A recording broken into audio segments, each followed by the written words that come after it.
Há 50 anos, a equipe do Dr. Zerbini fazia o primeiro transplante de coração do Brasil. Falamos, ó, tiramos teu coração e pusemos um bom, agora você está com um coração novo. Ah, ele ficava contente, né? Hoje, esse tipo de cirurgia salva centenas de vidas todos os anos. Os médicos, na verdade, falavam para os meus pais que eu não iria sobreviver. E falavam que provavelmente eu não passaria de 1 ano de idade. E aí eu passei. Histórias de superação. Depois de uns 20 minutos conseguiram funcionar uma veia e aí foram colocando os medicamentos e Lorena foi voltando, porque ela já estava praticamente indo embora, né? Olá!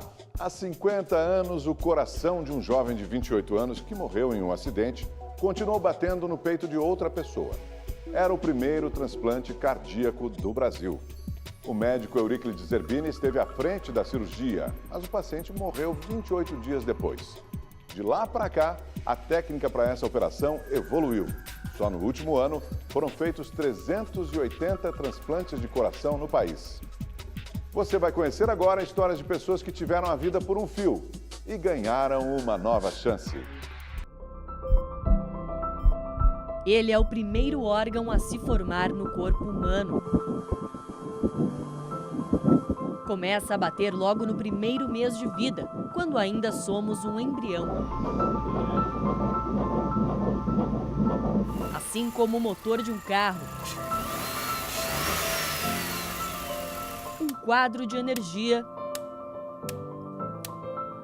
ou ainda a bateria de uma escola de samba. O coração é o centro, responsável por manter nosso organismo vivo. O coração é o órgão mais importante do corpo humano? A gente pode dizer assim? Em termos de importância, cada um tem a sua função. Mas evidentemente que se você não tiver o coração para bombear o sangue, para nutrir os demais órgãos, nesse ponto de vista a gente pode colocá-lo como o centro, né? Acho que anatomicamente a gente pode considerá-lo. Por isso, qualquer problema nele é preocupante e, dependendo da gravidade, pode deixar a vida por um fio.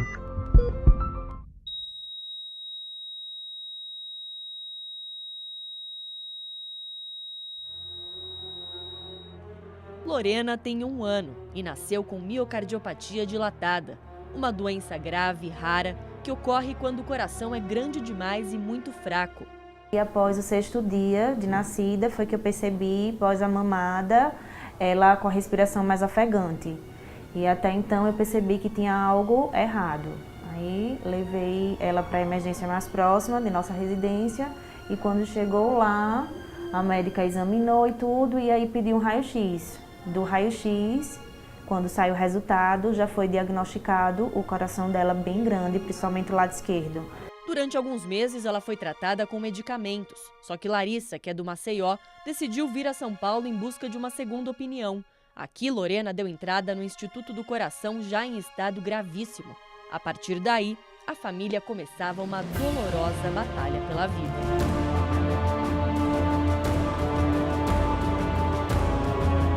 Foi quando tentaram funcionar uma veia dela, mas ela, como já estava vomitando muito, ela já estava totalmente desidratada. E aí não conseguiam funcionar a veia, e a médica falando, balançando a cabeça, como que não tinha mais jeito, porque não conseguia funcionar a veia dela para o medicamento entrar e ela conseguia ainda recuperar algo do coração, né? Só que aí depois de uns 20 minutos conseguiram funcionar uma veia e aí foram colocando os medicamentos e Lorena foi voltando, porque ela já estava praticamente indo embora, né? Naquele dia, Larissa descobriu que a filha só tinha 11% do coração funcionando e que apenas um transplante poderia salvar a vida dela. A gente usa o transplante como uma alternativa quando outros tipos de tratamento menos agressivos não funcionaram, não deram tão certo. Ou quando você não tem outra alternativa. Mas havia um agravante. Lorena estava fraca demais para suportar a espera do órgão. E então, os médicos precisaram agir. Como a gente sabe que a fila do transplante, principalmente na parte pediátrica, é demorada, aí falaram a mim que ela só ia conseguir o transplante se ela conseguisse colocar o suporte, que é o Berlin Heart, coraçãozinho artificial, para poder ela aguentar o transplante em si. Porque sem esse equipamento ela não aguentaria mais esperar. No No dia 5 de dezembro, quase um mês desde a chegada a São Paulo, a bebê se tornou a primeira paciente infantil do INCOR a receber 2 corações artificiais. O procedimento inédito foi visto como última esperança e uma nova chance de vida. Era necessário se fazer isso, porque caso contrário, ela não estaria aqui com a gente hoje. Então, é uma situação que é indicada em outros países, tá certo? Como uma terapia de resgate, e para ela foi feito exatamente isso.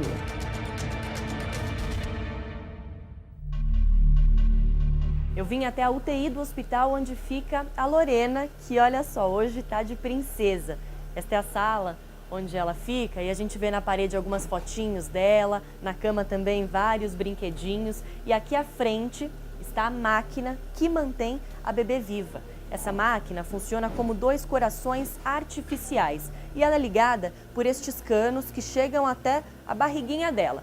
Este primeiro cano aqui funciona como o ventrículo esquerdo, que leva o sangue para todo o corpo. E esse outro é como o ventrículo direito, que leva o sangue até o pulmão.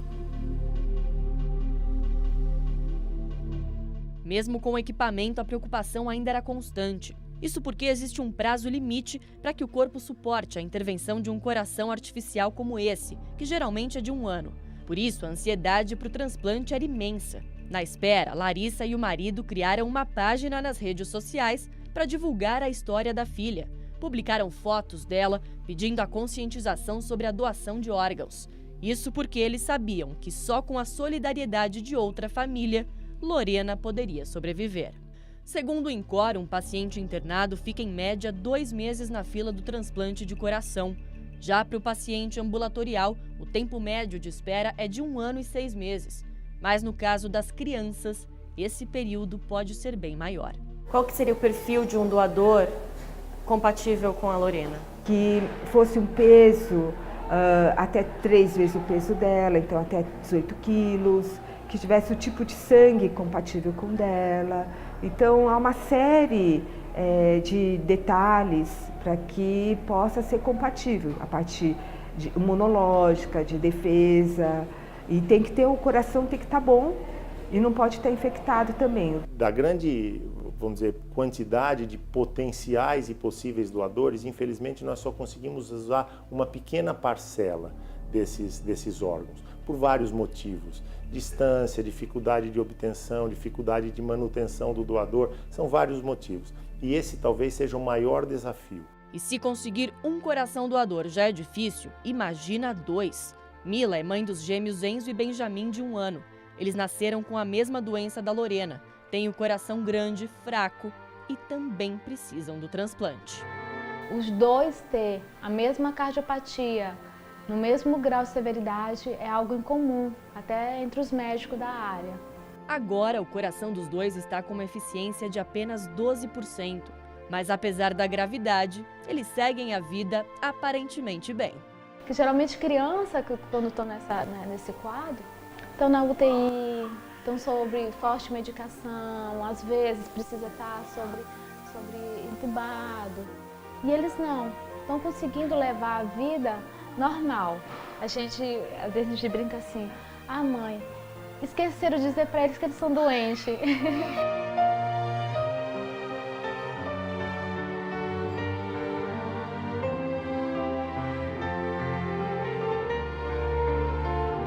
Uma preocupação da família sobre o dia em que chegar o transplante era qual dos 2 iria fazer a cirurgia primeiro, o Enzo ou o Benjamin. Escolha difícil que mãe nenhuma gostaria de fazer. Mas aí veio a resposta dos médicos. O primeiro coração que chegar vai para o bebê que estiver na frente da fila do transplante, ou então para aquele que estiver com condições mais críticas de saúde. A família toda é do Maranhão e veio a São Paulo para aguardar os corações dos pequenos. Mila, o marido, os filhos e a avó dos gêmeos estão hospedados na Casa do Coração, um espaço que abriga crianças e familiares que vêm à capital paulista em busca de tratamento. O local foi fundado em 94 e até hoje já atendeu mais de 4.000 pacientes. São crianças que têm uma cardiopatia grave, e pela gravidade do caso não podem ser atendidas nas cidades de origem. Elas, por uma sorte, elas são atendidas por médicos ou em centros de saúde ou em hospitais nessas cidades onde é detectado a gravidade do caso e são encaminhadas para São Paulo para passar por uma avaliação. Em 2015, a Rede TV esteve aqui para mostrar a história da Joyce, uma jovem que hoje está com 21 anos, é do Paraná e se mudou para São Paulo para fazer um retransplante. 2 anos e meio depois, eu voltei à Casa do Coração e encontrei a Joyce, que continua aqui aguardando por um coração. Joyce, na época você estava na fila de transplante há 1 ano e agora já são mais de 3 anos. Como é que tem sido para você essa espera? Tem sido bem difícil, bastante angustiante, né? Você, cada dia, tipo assim, você pensa, hoje vai ser o dia do meu transplante. O telefone toca, 00:30, pode ser qualquer horário, você já pensa, meu coração. Então, assim, é bem difícil. Cada dia você vive, mas é um dia de esperança. Joyce foi transplantada quando tinha 4 anos, depois de descobrir uma anomalia no coração que impedia a passagem de sangue para o pulmão. Só que após 14 anos, o novo coração já não estava funcionando bem. Os médicos disseram que agora ela tem a chamada doença do enxerto, que é causada por uma rejeição do órgão doado. Devido ao tempo de transplante, ele tá ruim. É como se fosse um coração assim de uma pessoa de 60 anos.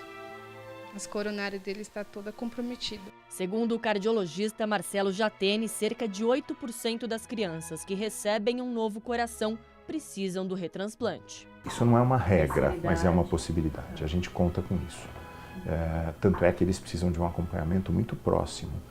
A gente precisa avaliar o tempo todo uma série de detalhes, porque os remédios que a gente usa para controlar a rejeição, que são os medicamentos imunossupressores, eles têm efeitos colaterais. E esses efeitos colaterais podem afetar o coração.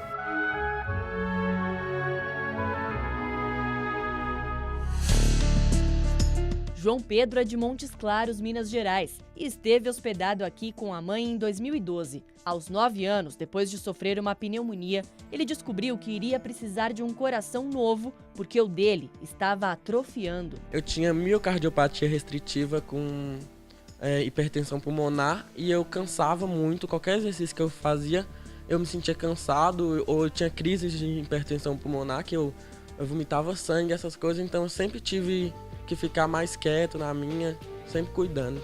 Ficar quieto na dele significava não fazer as coisas que os amigos e toda criança da mesma idade faziam. Brincar, andar de bicicleta. Eu tinha muita vontade de andar de bicicleta. Era um dos meus maiores sonhos.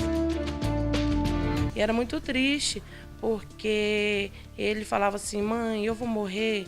E eu não sabia responder, porque eles falavam, mãe, vamos esperar mais uma semana. Mãe, vamos esperar mais uma semana. E você imagina você dormir e imaginar que no outro dia seu filho pode estar morto.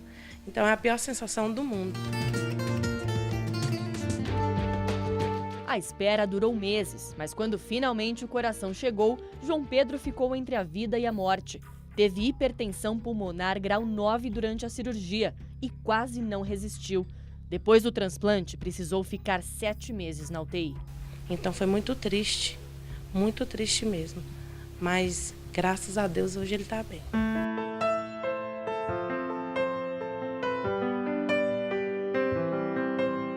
E aí, quando você finalmente teve alta, saiu do hospital, conseguiu voltar para sua cidade, como é que foi para você? Andou de bicicleta? Eu cheguei no dia do meu aniversário e minha mãe foi lá e me deu uma bicicleta. Aí depois eu fui andando, aos poucos eu fui retornando à minha infância, brincando, conhecendo novas pessoas. E aí até hoje eu tô bem.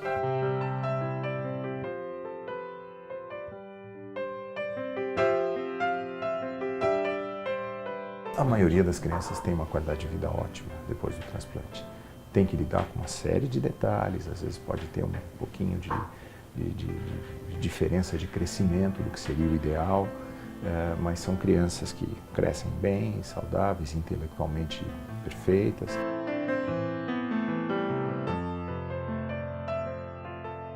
Um final assim feliz era o que todos esperavam para a princesa Lorena. E para a alegria dos pais e nossa também, Ele começou a ser escrito 4 dias depois que a nossa equipe esteve no hospital.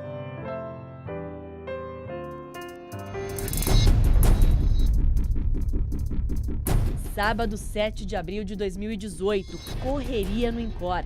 Chegou o tão esperado dia de dar vida nova a Lorena.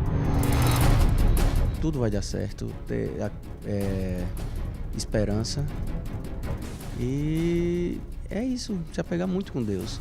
A família foi avisada sobre a chegada de um coração para Lorena durante a madrugada. Ficaram muito felizes com esse potencial órgão e era umas 10 horas da manhã, eles já estavam indo para o centro cirúrgico.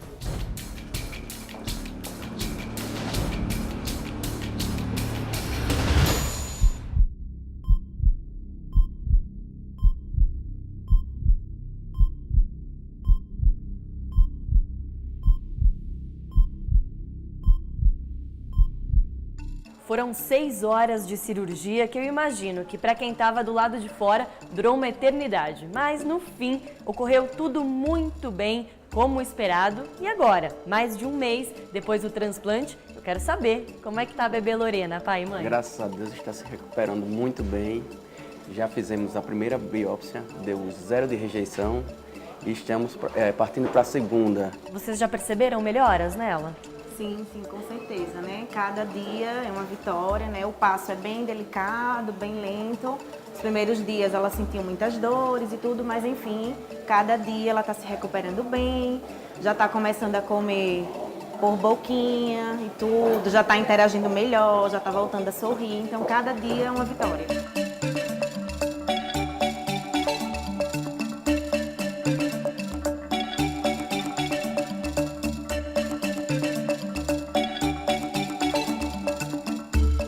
Agora, nesse momento, ela está recuperando a parte do peso para que ela possa poder ter uma vida de fato normal. A expectativa dos médicos é de que a bebê tenha alta já no próximo mês. Pretendemos que ela venha assistir o jogo da Copa com a gente em casa. E é isso, estamos esperando isso. Tudo de bom, assim, graças a Deus está acontecendo, né?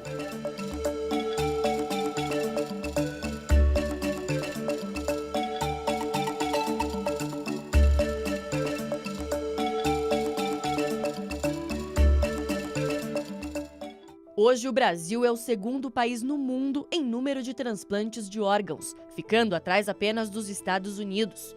O mais feito por aqui é o de rim, já o coração é o terceiro órgão mais transplantado no país. Só em 2017, o Brasil realizou 380 transplantes de coração. Em um total de 10 anos, foram mais de 2.700 cirurgias desse tipo.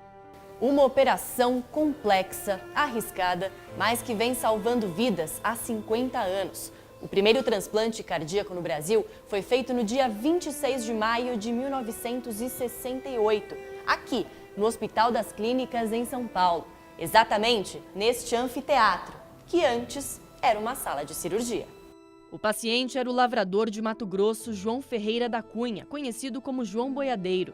Portador de uma degeneração do tecido cardíaco, estava com os dias contados.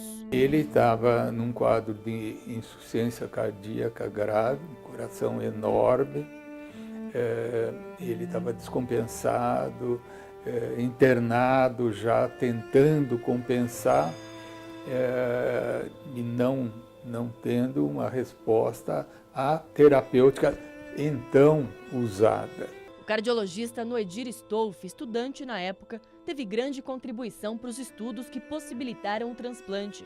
A cirurgia foi chefiada pelo professor Euríclides Zerbini, falecido em 93. O cardiologista Euclides Marques, hoje professor emérito do INCOR, era um dos integrantes da equipe. Falamos, tiramos teu coração e pusemos um bom, agora você está com um coração novo. Ele ficava contente, né? O primeiro país a realizar um transplante cardíaco no mundo foi a África do Sul.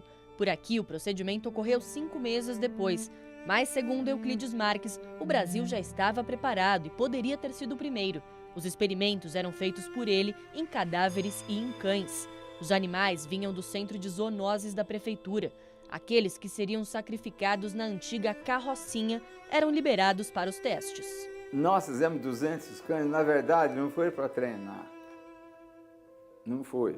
Foi para estudar o comportamento do coração transplantado. Entende? Sem inervação, você corta toda a inervação, né? Num organismo diferente, a gente queria ver isso aí. Apesar de já estarem prontos, os médicos brasileiros só decidiram fazer o transplante depois que viram o resultado da África do Sul. Aqui, a cirurgia do João Boiadeiro durou cerca de 4 horas. O doador era um homem adulto que sofreu um traumatismo craniano depois de um acidente de carro. O curioso é que, diferente de hoje, na época, não era possível conservar o coração fora do corpo por tanto tempo. Por isso, foi preciso trazer o corpo do doador para perto do receptor.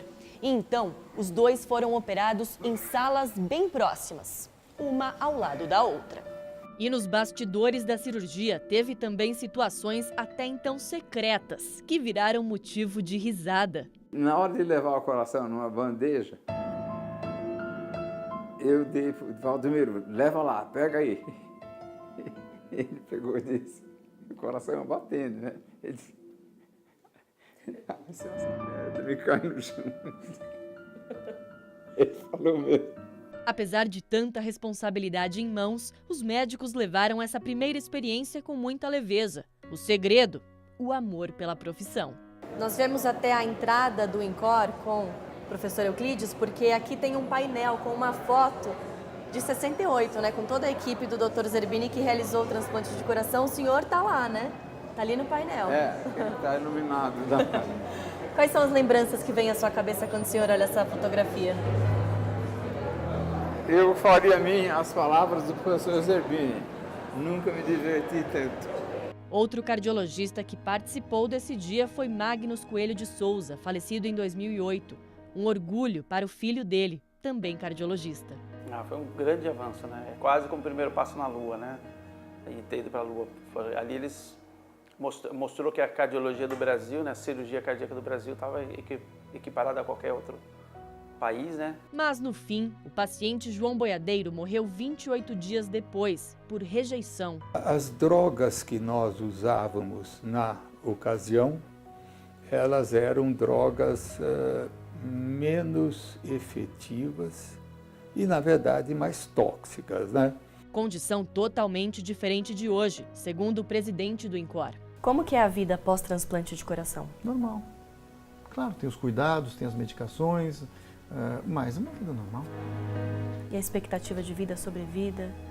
Ótimo. Depende de cada caso? Cada caso é um caso, mas veja, a sobrevida tem sido ótima. A pessoa tem uma vida normal. De lá para cá, com o avanço da medicina, os medicamentos imunossupressores, aqueles usados para evitar a rejeição do órgão transplantado, evoluíram e agora garantem uma maior estabilidade ao paciente. Paulo precisou fazer um transplante de emergência aos 28 anos de idade, depois que descobriu uma insuficiência cardíaca. Nós conversamos com ele alguns dias depois da cirurgia e o resultado já era impressionante. O Paulo me disse que antes da cirurgia ele não conseguia sentir o coração dele batendo direito, de tão grande que era. Não sentia, né, Paulo? Agora a gente propôs uma ideia aqui. Ele tá com o estetoscópio na mão e vai ouvir pela primeira vez o coração novo batendo. Vamos tentar. Agora dá pra ouvir ele.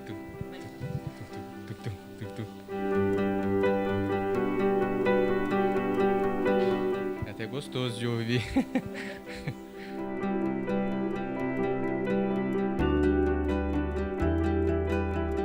De um paciente recém-transplantado, nós vamos para uma das pacientes mais antigas do INCOR. Dona Lourdes tem 64 anos e fez a cirurgia há 27 anos, em 1991. Passa um filme sempre na minha cabeça. Eu cheguei lá, fui fazer os exames e naquela época era bem diferente de hoje. Aí passou um corpo. Passou uma pessoa, um paciente, na maca no chão. Aí a recepcionista, não sei se ela estava falando a verdade, né? Não sei. Ela comentou, e só que eu estava lá sentada no meio de todo mundo, ninguém sabia que eu era a receptora, né? Aí uma mulher comentou, nossa, aqui trata as pessoas tão esquisito. Ela falou, não, esse aí é um doador. nós estamos esperando a receptora chegar. E a receptora era eu estava ali sentada. Aí eu fiquei um pouco assustada, né? O medo logo se transformou em alegria, quando Lourdes foi operada e sentiu pela primeira vez o novo coração batendo no peito. Olha, foi muito emocionante. Eu estava um caquinho lá na UTI, né? Toda cheia de aparelhos, cheia de coisa. Quando eu abri o olho, eu vi a minha irmã mais velha que eu. Eu conheci ela pelos olhos, e ela é como uma mãe para mim. A hora que eu olhei, falei, gente, eu tô viva.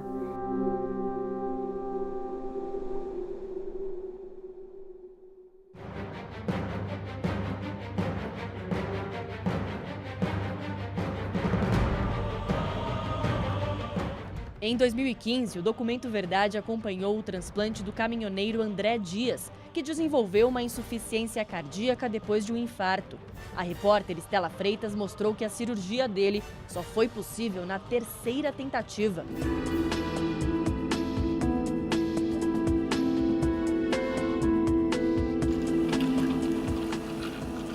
Agora a gente está começando a organizar a batida. Aí começou a bater, viu?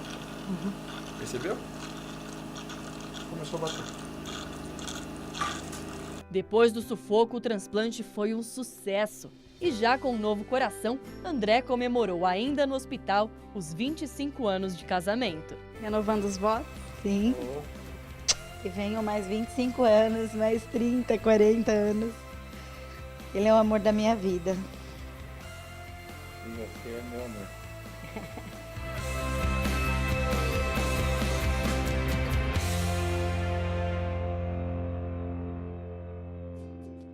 3 anos depois, nós fomos até a casa dele, no interior de São Paulo, para fazer uma visita. Licença. Tudo bem? Tudo. André e a Cris, esposa, continuam casadíssimos. Opa. Comemorando quantos anos agora? 28. 28 anos de Rumo aos casado. 28 esse ano, é. E você tá bem, André? Graças a Deus. Como é que tem sido esse período para você? Muito bom, graças a Deus, tem andado tudo bem. Aposentado, André agora trabalha fazendo pequenos concertos em casa. Também fez uma horta no quintal e passa boa parte do tempo em contato com a natureza. O que esse coração novo mudou para você, André? Eu vivia, eu tinha uma canseira muito grande antes de ser transplantado, né? Era uma coisa que, sei lá, eu me cansava à toa, por nada eu cansaria. Eu era motorista de caminhão ainda. E por qualquer motivo eu ficava cansado. Agora não. Vixe, posso ir lá, voltar, achei que estou mesmo a respiração, a mesma coisa, graças a Deus. Eu canso e ele não. É incrível. A gente vai fazer caminhada, eu canso e o André tá lá firme. Eu falo, mas você não cansa? Então, assim, é realmente, né, é muito gratificante mesmo. Ele toma 12 medicamentos por dia e tem pequenas restrições na alimentação. Não pode comer nada de origem animal cru ou mal passado e precisa lavar bem todos os alimentos. De resto, é vida normal e feliz. Devolveu ele para mim 100%, entendeu? Para nossa família. Então, é isso que é a melhor parte, entendeu? Ter passado por tudo aquilo e poder estar contando hoje esse milagre, essa história, né, tão bonita, né, que a gente viveu realmente. E saber que foi tudo um final feliz porque Deus quis assim, entendeu? Para a maioria dos pacientes, o transplante traz uma segunda chance para viver. Mas para a Patrícia, a vida só começou agora. E de um jeito que nem em sonhos poderia ser verdade.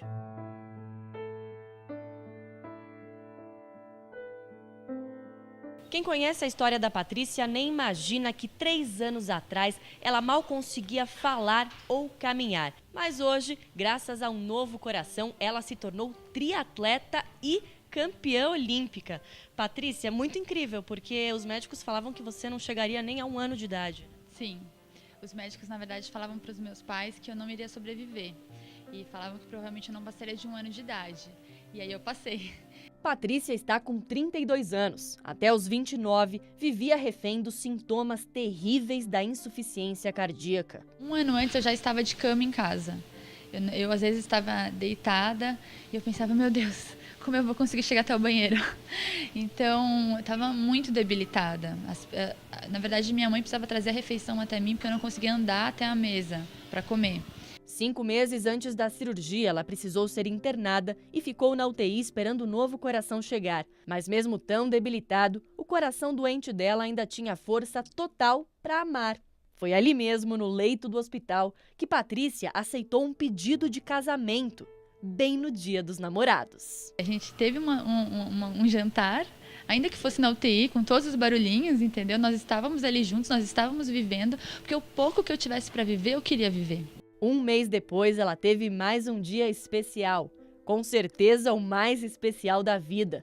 O transplante ocorreu em 29 de julho de 2015, dia do aniversário dela. Tinha acabado de acordar, o sol estava entrando assim pela janela, e aí, de repente, eu senti vontade de fazer xixi, eu falei, os rins voltaram a funcionar. Aí, de repente, eu fui sentindo um barulho, eu falei, eu tô com fome. E aí eu fui sentindo cada órgão funcionando, eu respirando sem dificuldade, coração batendo.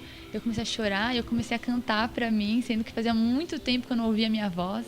Um renascimento dentro da própria vida, que recomeçou agitada. Assim que ficou recuperada, Patrícia começou a praticar atividade física em treinos de reabilitação, programados e acompanhados por médicos.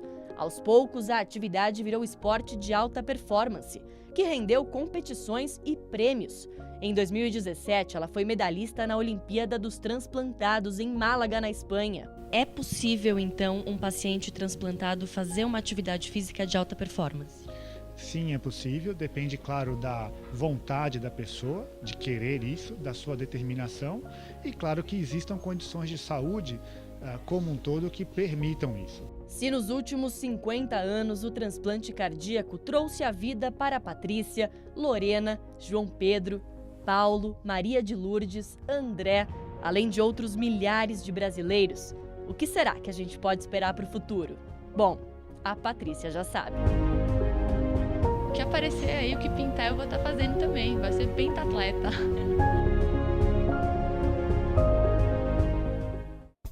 O coração é um dos órgãos mais importantes do corpo humano e o cotidiano tem grande influência na saúde dele. Por isso é preciso alguns cuidados.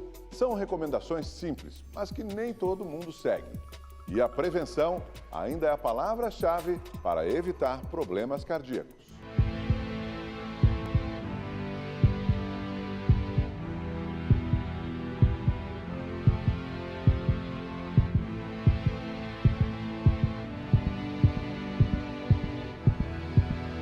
As doenças cardiovasculares são a principal causa de morte no mundo. Cerca de 17 milhões de pessoas morrem todos os anos vítimas do coração ou do sistema cardiovascular. No Brasil, são 350 mil mortes por ano. Você tem uma tendência a ter problemas se você tem na sua família. Se você tem problema na sua família de pressão alta, de diabetes, você tem uma tendência maior de ter também você. Mas os hábitos são os piores hoje em dia, né? Então, se você não tiver hábitos saudáveis, não tiver alimentação saudável, não fizer a prática de exercício regular, tem uma tendência maior a vir a ter. No caso de seu Sérgio, de 80 anos, e de Dona Eni, de 71, o que mais pesou foi a genética, apesar de alguns deslizes de vez em quando. Só a gordurinha de vez em quando que ia, né? Mas agora também eu não posso dizer que seja tanto, viu? Torresmo, agora, torresmo. Como é bom, né? Mas a gente vai se policiando, né? Os dois sempre mantiveram juntos uma vida ativa e saudável, mas tem histórico de doenças cardíacas nas famílias. Só o pai de Eni chegou a infartar 5 vezes. Por isso, mesmo se cuidando, Sérgio infartou em 2002 e teve um AVC. E Eni, há 6 meses, descobriu uma obstrução na aorta.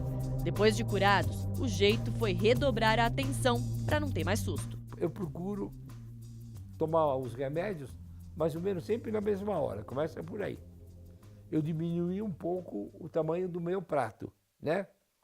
E eu faço todo dia, né? Quando é época de chuva, aí ela diz que eu sou doido, que eu faço a caminhada de guarda-chuva.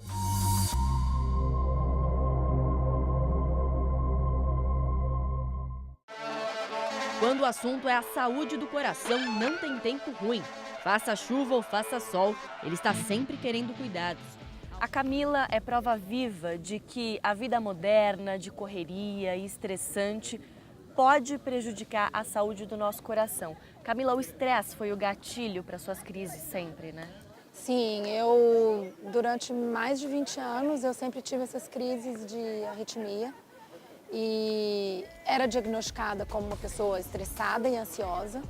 E, na verdade, há 8 meses atrás eu descobri que não, eu tinha um problema físico, porém, o que motivava as minhas crises de arritmia elas acontecerem era o estresse e a ansiedade. Sim, muito por conta do trabalho.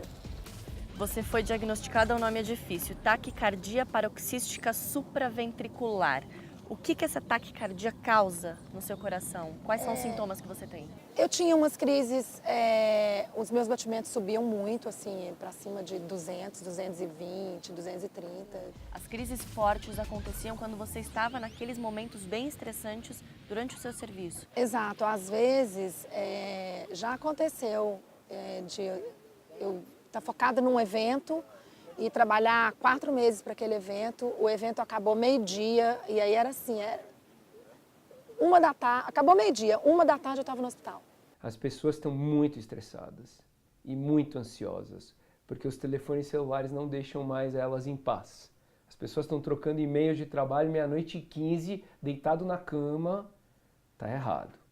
Isso produz ansiedade, qualidade do sono ruim, um despertar no dia seguinte cansativo, depressão, o tempo inteiro brigando, e tudo isso é fator de risco para infarto e derrame. No ano passado, Camila passou por um procedimento médico para controlar a arritmia, só que o coração dela queria mais. Então eu tive que buscar, de fato, assim, terapias alternativas, yoga, meditação, acupuntura, homeopatia. Em função da corrida, eu comecei a correr há mais de 10 anos atrás. Faço de tudo para manter mente e corpo saudáveis. Essas questões, esses fatores estressores, por exemplo, aquilo ali a gente leva a uma descarga de adrenalina crônica no organismo, né? E isso leva a uma série de implicações negativas para o coração de uma maneira geral. Eu sou workaholic, eu sempre trabalhei muito. Trabalho muito, mas eu não deixo de vir ao parque, por exemplo. Como que você consegue conciliar? Acordo bem cedo. O coração fica escondido, a gente não enxerga, mas é sempre bom lembrar que ele está aqui e precisa de cuidados para se manter sempre saudável. De que forma? Se alimentar bem, praticar exercícios físicos, fazer consultas médicas regulares e trabalhar a mente. Com essa receitinha básica, o bonitão aqui agradece e vai longe. E com o avanço da tecnologia, pessoas que têm problemas cardíacos podem viver cada vez mais e com qualidade de vida. O Documento Verdade mostra agora a história de Geni, uma mulher que não pôde passar por um transplante e hoje vive com um coração que bate fora do peito.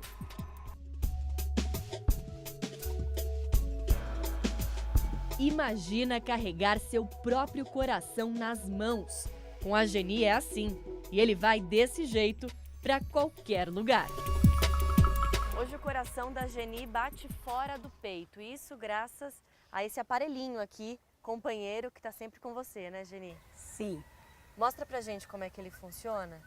É o coração artificial, ele fica numa bolsa, então você carrega no ombro, né? Isso. É prático. Uhum. Carrego no ombro. E fica ligado 24 horas, né? Fica ligado 24 horas. Dentro da bolsa tem um kit com 2 baterias que duram um dia inteiro e um dispositivo que está ligado diretamente ao coração de verdade da Geni. É ele que faz o coração dela bater e bombear o sangue para o corpo. Em 2015, Geni foi diagnosticada com câncer de mama e passou por várias sessões de quimioterapia. O tratamento foi agressivo e provocou uma arritmia grave. Daí, com o tempo, a saúde do coração dela foi piorando e a aposentada precisou entrar na fila do transplante. Mas a cirurgia só vai poder ser feita em 2020, quando completar 5 anos que ela terminou o tratamento do câncer. Até lá, para conseguir sobreviver, Geni vai depender da bolsa. Dá para viver normalmente? Dá para viver normalmente. faço as atividades em casa. Quer dizer, com ele tá melhor do que antes, né? Quando seu coração estava ruim. Com ele tá melhor do que antes, porque antes eu não tinha como eu trabalhar, porque eu estava sentindo muita canseira e muita falta de ar. E então eu cansava muito, então eu tinha que fazer um pouco de trabalho e sentar. Agora não, agora eu estou normal. Agora eu estou vivendo uma vida maravilhosa, uma vida muito bonita agora. Nos Estados Unidos, nos últimos 10 anos, cerca de 20 mil pacientes tiveram algum tipo de coração artificial implantado. Aqui no Brasil, esse tratamento ainda é raro, mas mesmo já parecendo incríveis demais, esses aparelhos podem se tornar ultrapassados daqui a alguns anos. Pelo menos é o que espera este pesquisador. Gabriel tem 29 anos. Formado em medicina pela USP, fez doutorado em engenharia de tecidos na Holanda e voltou ao Brasil para se tornar o primeiro médico do mundo a imprimir um coração bioartificial. A ideia é usar o coração produzido em laboratório em pacientes que precisam de transplante cardíaco. A gente tem esse objetivo, eu acredito que em 10, 15 anos a gente vai estar chegando lá, pelo menos a nível laboratorial, e daí em diante a gente pode começar clinical trials, etc., para conseguir ver se a gente pode usar esses tipos de desenvolvimentos do laboratório na clínica. Recentemente, cientistas suíços divulgaram um vídeo mostrando os testes em um coração artificial. O modelo foi produzido em silicone com uma impressora 3D e inclui válvulas, ventrículos e até um músculo que faz o bombeamento do sangue. Por aqui, Gabriel pretende produzir o coração com tecidos humanos. Ele desenvolve as pesquisas neste laboratório do Instituto do Coração em São Paulo e já conseguiu criar vasos sanguíneos usando células-tronco.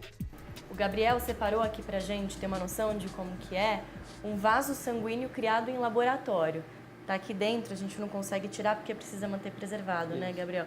É um experimento, então esse vaso ainda não pode ser usado em paciente, né? Exatamente. Vocês ainda estão fazendo esses estudos. Exatamente. Esse vaso ele ainda é para ser usado em modelos animais, para a gente avaliar se ele funciona, se ele não causa trombos, se ele é efetivo para exercer a função que ele foi feito para isso. Eu acho que o interessante falar é que a vantagem desse tipo de vaso, e também não só vaso, mas qualquer tipo de órgão que a gente venha a criar a partir das células do paciente, é que eles não causam rejeição. E realmente a gente vai, talvez, no futuro conseguir reduzir muito essa fila enorme que a gente tem aí nos transplantes, de pacientes aguardando um órgão chegar, não só pela questão da dificuldade de conseguir o órgão, mas também pela rejeição. Eu acho que a gente consegue resolver esses dois problemas usando uma só técnica.